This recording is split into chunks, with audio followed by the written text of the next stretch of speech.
Rev up your engines!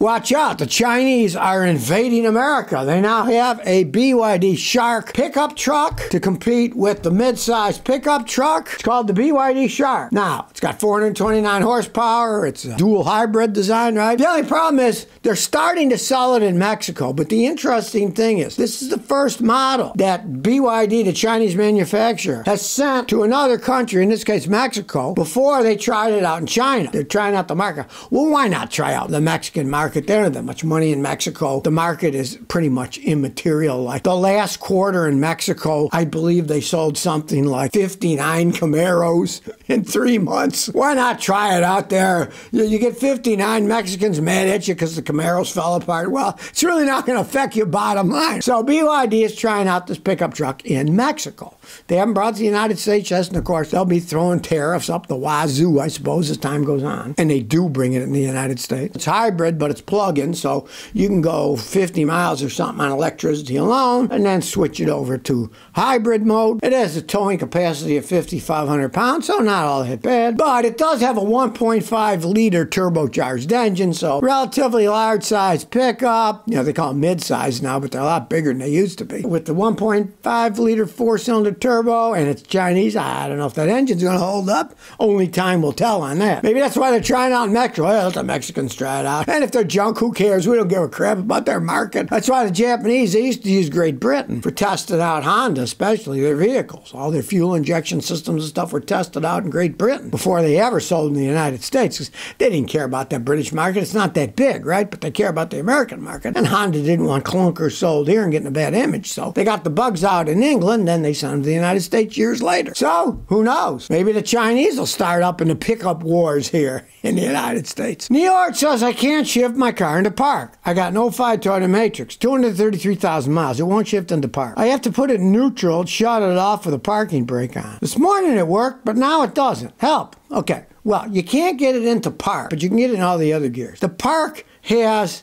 a little electric motor, pushes a pin in and locks it, so when you're in park, you can't get it into gears and make it roll. So when you start the car, when you put your foot on the brake switch sends electricity to that motor, then it opens it up so you can take it out of park and drive. It's a safety thing, right? Your system, well, it worked that one time, but most of the time it doesn't work. You can't get into park. That system is broken. The motor's probably stuck on the on position where it's stuck in park, and so you can't get it back in, and once you get it in, you have a hard time getting it out because it's locking itself in there. Now, you could take it apart, buy a new motor if you want, but if you really don't care, I mean, a lot of times I go in there and you see it's just a little motor with the piece that sticks out. I got a hacksaw and I cut the piece off. And then you can always go from park to neutral to drive like they did when I was a kid. They didn't have lockouts when I was a kid. If you're dumb enough to start your car and drive, I mean, come on now. Leave it in park, keep your foot on the brake. And even if you started it in drive, if you still have your foot on the brake, it's not going to roll anywhere. So you could just cut it off rather than fix it. And then you'll be able to get in and out all you want. Pilot 273 says, my daughter's AC is hot. My daughter's a 2012 Land Rover, 114,000 miles. If it's stationary and it's hot outside, the AC blows hot air. But when you get moving, it's cold. I checked the compressor. It turns on and off. What do you think? Hooray! It only needs to be recharged. All AC compressors leak some because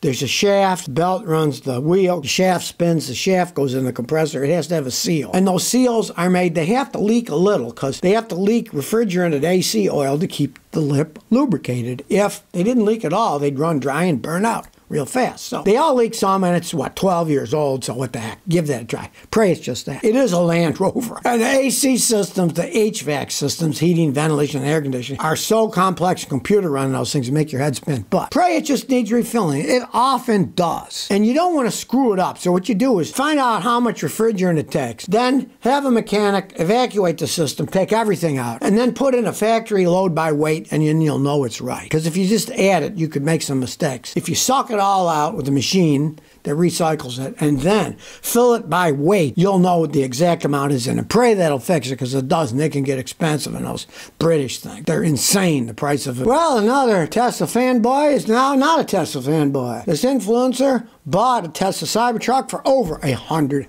$4,000.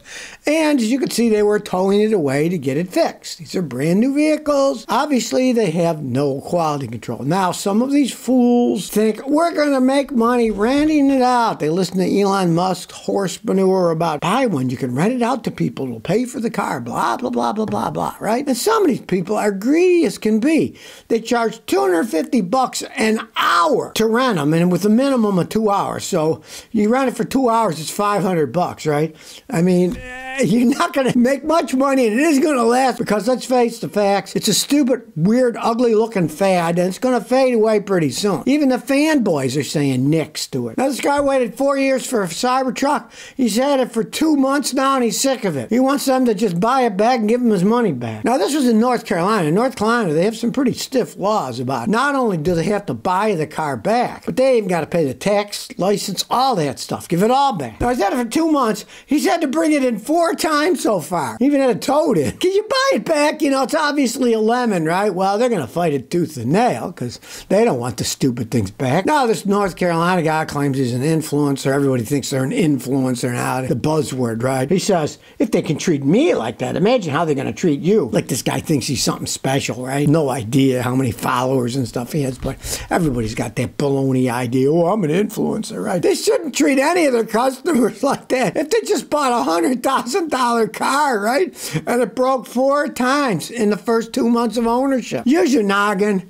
Don't get involved in stuff. He had to finally get them out. They were so far behind years of production that they just whipped them out. They don't test them. And now the people who pay $100,000 are guinea pigs for Elon's little Cybertruck disaster. Right? They get stuck. They're supposed to be off-road vehicles. They get stuck off-road. One guy got stuck in the sand here in Rhode Island. They had to get a diesel tow truck to come and pull him out. You know, I mean, it's comical. Well, here's an interesting one. Uber's soon going to let you rent a shuttle. They're having shuttle services.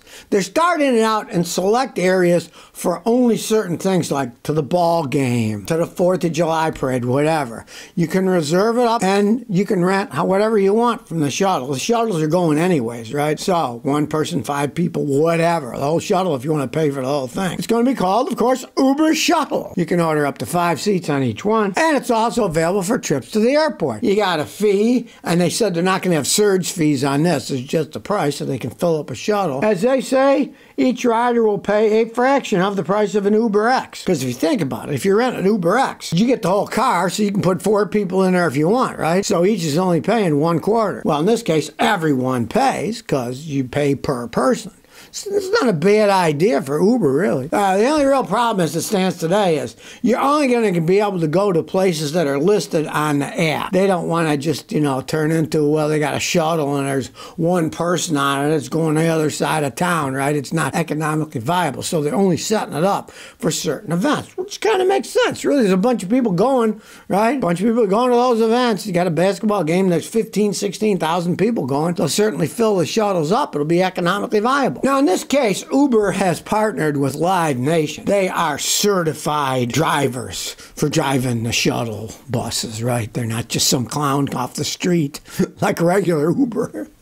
They're actually licensed drivers because they're going through this company, Live Nation. Obviously, they're trying it out, see if it's going to be a viable thing. Now, Uber tried this before with a thing called Uber Hop, but it failed. Now, they're smarter. They're using a regular company that does it in certain locations to certain places and see how it works. It's kind of a gap thing, and it makes total sense to me. Like, hey, if I was going to go to, say, a Bruins game when I'm on the East Coast there, right? Do I really want to try to park in downtown Boston, those ridiculous prices? I just parked in a parking thing downtown Boston. And you know what it cost me?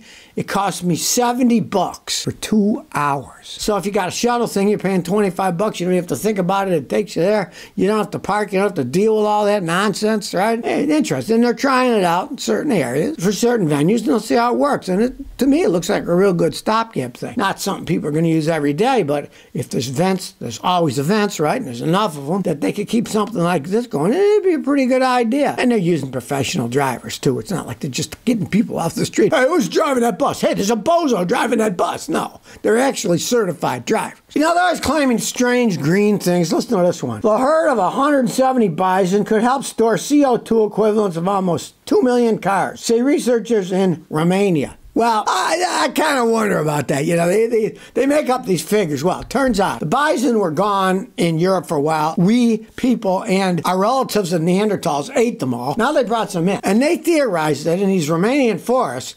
170 of the bison, what they do is they stomp on the ground and knock stuff over, right? And then more things can grow. The grass can grow better. The forest can go better, right? And they're saying that, well, all that vegetation is going to store carbon dioxide, get rid of carbon dioxide, equivalent to what 2 million cars put out. Plants are carbon-based life forms like us, so they take carbon dioxide out of the atmosphere and they turn it into plant material, right? I don't know. I think that's kind of a stretch, the 2 million to store, and of course, 170 bison are going to take away the CO2 from 2 million cars. You know, a nice idea, but I think they're stretching it maybe a little too far. But then again, it's Romania. You know, I don't know if I'd believe that much that's coming out of there.